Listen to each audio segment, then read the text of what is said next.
اساسگزار صلح و وحدت ملی پیشوای ملت پرزیدنت جمهوری تاجیکستان محترم امامعلی رحمان در ادامه سفر کاری در ناحیه شهر توس ولایت ختلان بینای شعبه معارف ناحیه را مورد استفاده قرار داده با لایحه ساختمان مؤسسه‌های ساحه معارف در ولایت ختلان شناس شده.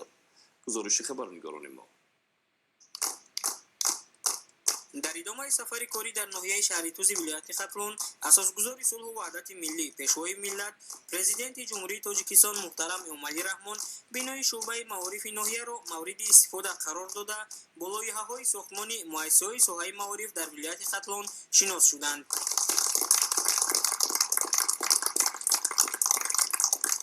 با پیشوای ملت محترم امامعلی رحمان اطلاع داده شد که مساحت بینای اساسی شعبه معارف ناحیه شهر توس 794.7 متر مربع بوده. آن از 3 آشیانه و 10 اتاق کاری عبارت می باشد. در این بنا همچنین مرکز دریافت و رشد استعدادها و مرکز تحصیلات علاوگی جایگیر کرده شده است. در ناحیه شهر توس ساختمان بناهای علاوگی و نوبنیاد 7 مؤسسه تعلیمی ادامه داشته. در عین زمان بنای 3 آشیانه شعبه معارف با دربرگیری 10 حجره کاری، کتابخانه و مرکزهای زیرساختاری شعبه معارف مورد بهره برداری قرار داده شد. ما کارمندان ساحه معارف ناحیه شهر توس از آن افتخار و سرافرازی میکنیم که در فضای صلح و آسایش و آرامی تنظیم و امانی زندگی و کار و فعالیت می‌نماییم.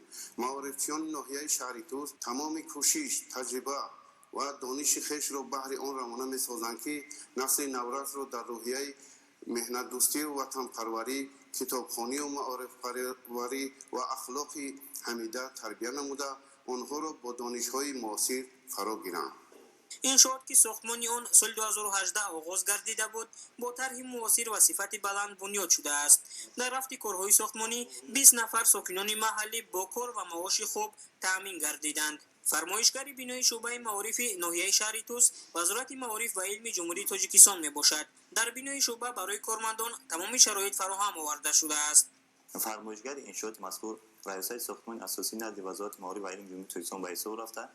لایحه انشاءات از طرف شرکت وطنی جمعیت دارای مسئولیتش محدود ابریز لایحه کشی شده.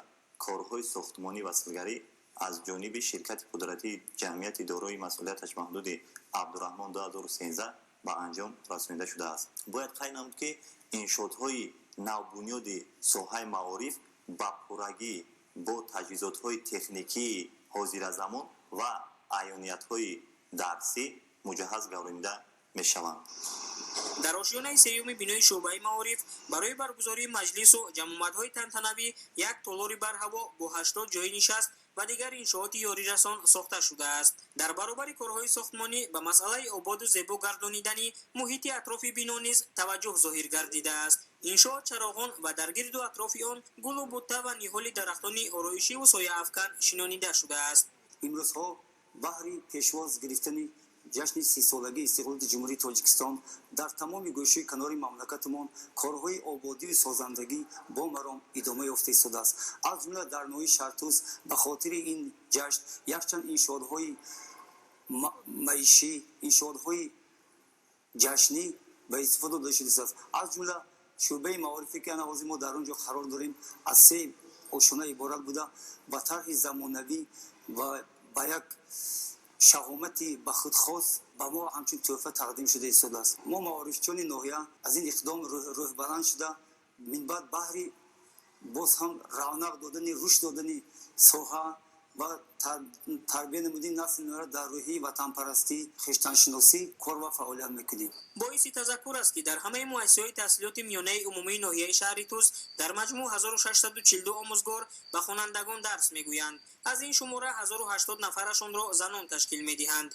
مکتب و معارف یک رکنی با اعتماد دولت بوده، رشد و نموی آن در قلمرو گواه صاحب معرفتی و صاحب دولتی هر قوم و ملت می باشد. امروز سطح دانش خوانندگان بالا رفته. در المپیادهای داخل کشور و خارج از آن خوانندگان مکتب‌های کشور محبوبمان تاجیکستان و خوانندگان مؤسسه‌های ناحیه شهر توس نیز به جای‌های سزاوار پر افتخار و برنده مدال‌های طلایی المپیادهای فنی گردیدند.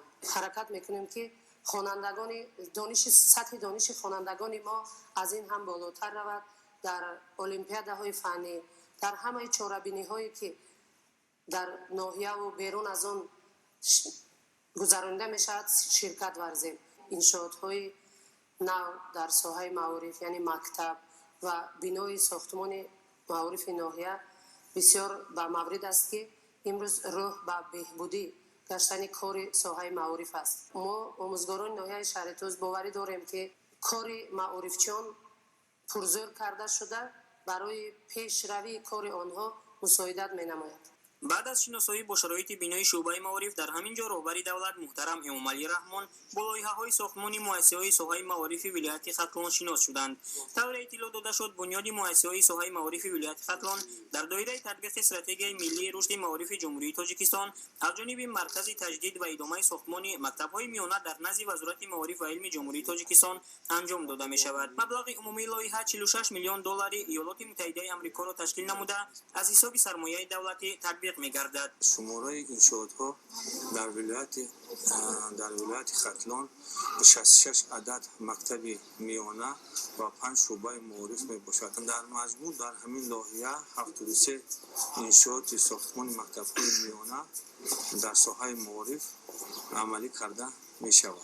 лоиҳаи мазкур 73 иншооти соҳаи маорифро дар бар гирифта дар доираи он 68 муассисаи таълимӣ барои 34880 хонанда дар 2 баст ва 5 бинои шӯъбаи маориф сохта ба истифода дода мешавад. аз ин шумора 71 лоиҳа дар шаҳру ноҳияҳои вилояти Хатлон амалӣ карда хоҳад шуд. тӯли солҳои соҳибистиқлолии кишвар дар ноҳияи Шаҳритӯз соҳаи маориф рушд намуда дар ин давра даҳҳо адад мактабҳои нав бунёд гардида бинои аксар муассисаҳои таълимӣ аз таъмири асосӣ бароварда шуд. ҳамчунин дар назди мактабҳо симхонаҳои иловагӣ сохта шудааст. то таҷлили ҷашни 30-солагии истиқлолияти давлатии ҷумҳурии Тоҷикистон дар ноҳия сохтмони боз 4 муассисаи таълимӣ бо 960 ҷойи нишаст ба нақша гирифта шудааст. пешвои миллат муҳтарам Эмомалӣ Раҳмон ба роҳбарони вилоят ва масъулони вазорати маорифи мамлакат дастур доданд ки муассисаҳои таълимии навро дар асоси талаботи муосири илмомӯзӣ бунёд намоянд.